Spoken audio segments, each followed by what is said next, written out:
feel like a confession, but it does. When I have sex, I do not insist on having an orgasm. Because I don't climax. Or at least, I never have. I'm not alone in being sexually active yet not reaching the ozone. Anorgasmia, or delayed orgasm, is something that 10% to 15% of women suffer from, says Courtney Clemen, co-founder of the V Club, a sexual wellness center in New York City. Related, yes, there are 11 different types of orgasms. Here's how to have each. Anorgasmia has many possible causes, experts say. It can be the result of a physical condition, libido-lowering medications like antidepressants, poor communication with sexual partners, or even just lack of skill, says Liz Powell, doctor of psychology, a sex educator, coach, and licensed psychologist in Portland, Oregon. Not hitting that high note could be rooted in an inability to relax due to feelings of guilt or shame, or it could be triggered by a past traumatic experience, she says. There's also a misconception that having an orgasm is going to be easy, Clemen adds. It's possible to have a lot of sex and really enjoy sex and not have figured out what buttons to push because female anatomy is complicated. In reality, it might take a lot of exploration. It might take practice. Related, 10 eye-opening facts you actually didn't know about vaginas, sex, orgasms, and more. The first time I had sex, I didn't know that. Though I started masturbating when I was younger and did it a lot, I didn't orgasm during these solo sessions. I assumed my first toe would happen during partnered sex. But when I lost my virginity, I felt nothing orgasmic, certainly no waves of pleasure took hold of me. I felt disappointed and cheated. After that first time, I worried that perhaps I wasn't an active enough partner. I vowed that the next time I had sex, I would give it my all. But the more partnered sex I had, and the more I masturbated in an effort to capture my elusive orgasm, the more apparent my absent orgasm became. That made me think about it and strive to experience it even more. Trouble is, when you start to focus on the orgasm during the sex, it actually takes away the likelihood of that orgasm because so much of our sex life is up in our heads, explains Powell. In other words, the anxiety over having an orgasm is the buzzkill that keeps an orgasm from happening. My lack of orgasms kept me from experiencing the kind of intense sensation sex is supposed to bring. I started questioning my body and my sense of worth. Was I defunct? Was my body somehow less deserving of pleasure? I thought the answers were yes, until I found my current partner.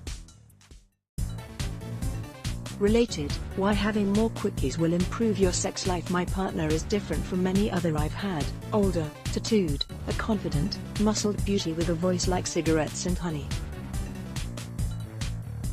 The first time we had sex, I trusted her innately. There was a comfort and urgency that can only be described with woo-woo phrases like soulmate, or meant to be, or magic. I writhed against her without inhibition. But my lack of orgasms weighed on me.